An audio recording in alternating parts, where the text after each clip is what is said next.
Meron akong tanong, a philosophical question. Hindi nyo kailangang sagutin. Pag-isipan nyo lang. May pag-aari ba talaga tayo sa mundong ito?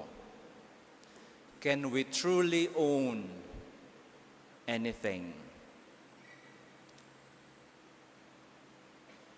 May pag-aari ba talaga tayo sa mundong ito? Can we truly own anything? Ipinanganak tayong walang dala. Mamamatay tayong walang madadala. Pero habang nandito tayo sa pagitan ng kapanganakan at kamatayan, parang ang dami nating inaangkin. Pera at kayamanan, pribilehiyo at kapangyarihan, lupa, bahay, kahit nga tao, inaangkin din natin minsan.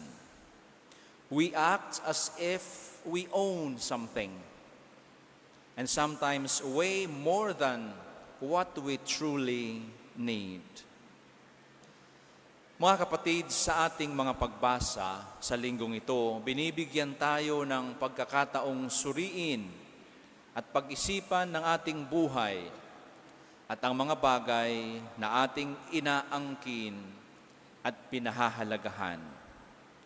We are asked to talk about ownership versus stewardship.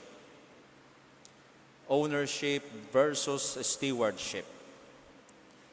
Sinasabi sa atin ngayon, maging maingat dahil ang mga pag-aari mong inaangkin at pinahahalagahan ay hindi mo naman madadala sa iyong hantungan.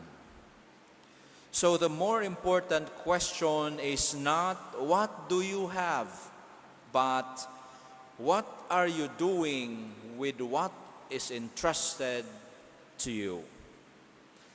Ano bang ginagawa mo sa mga ipinagkakatiwala ng Diyos sa iyo?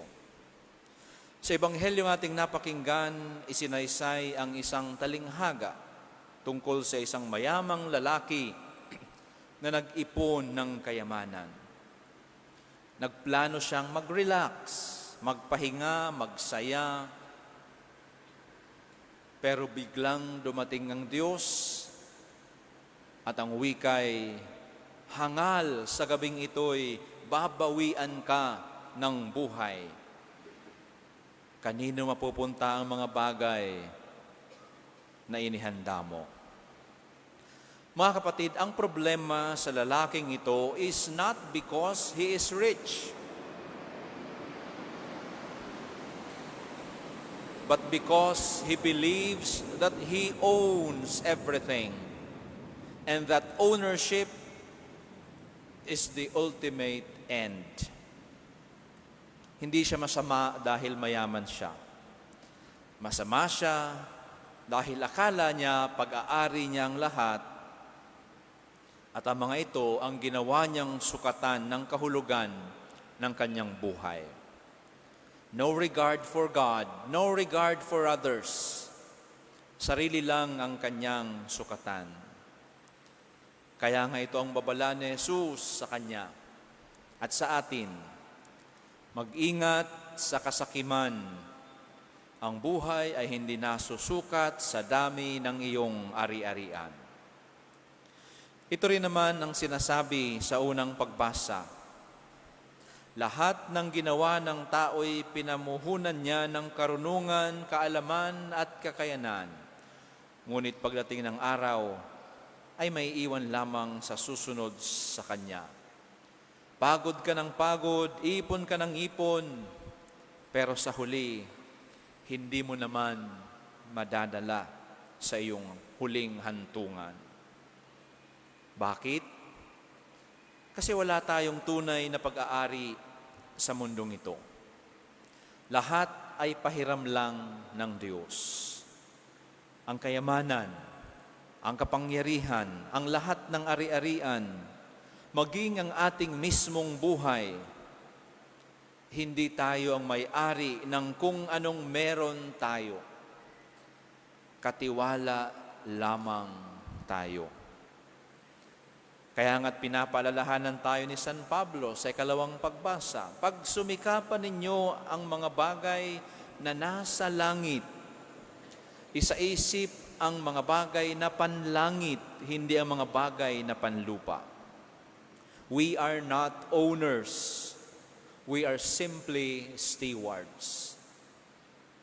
Hindi tayong may-ari ng buhay, ng oras, ng kayamanan, ng talento, ng lahat ng inaakala mong iyo.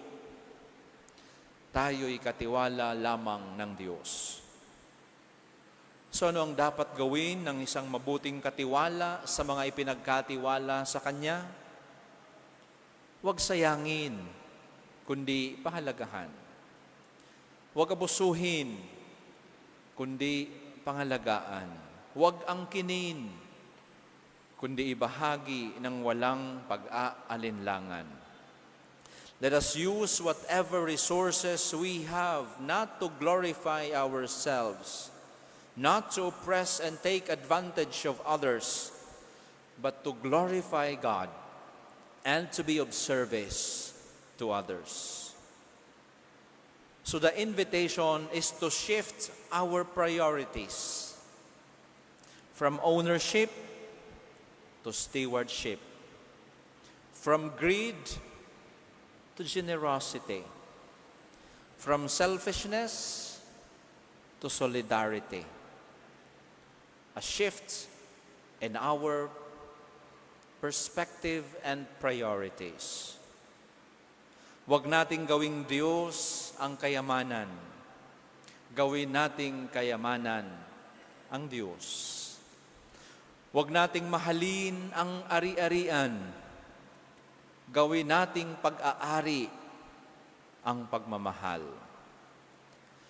Dahil sa huli, kapag humarap na tayo sa Diyos, hindi niya tatanungin kung gaano karami ang bahay mo o ilang ektarya ang property mo o ilang digits ang laman ng bank account mo.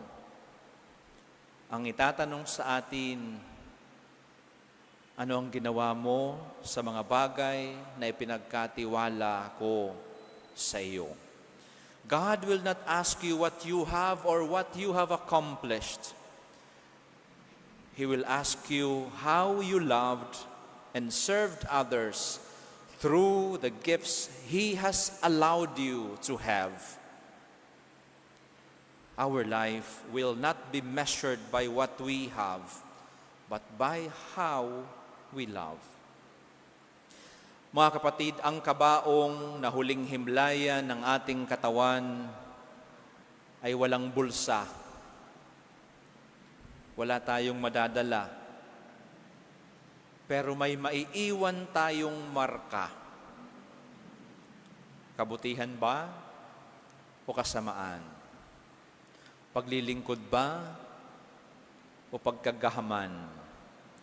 Pagmamahal ba o kawalang pakialam? Kaya't idalangin natin, mga kapatid, sa ating pagdiriwang na matutunan nawa nating mapahalagahan ang Diyos bilang tunay nating kayamanan upang makapagsumikap tayong maging mga tapat na katiwala ng Kanyang kabutihan at pagmamahal. Ito nawa ang pagsumikapan nating gawin dahil ito ang paalala at hamon sa atin. Mangyari nawa. Amen.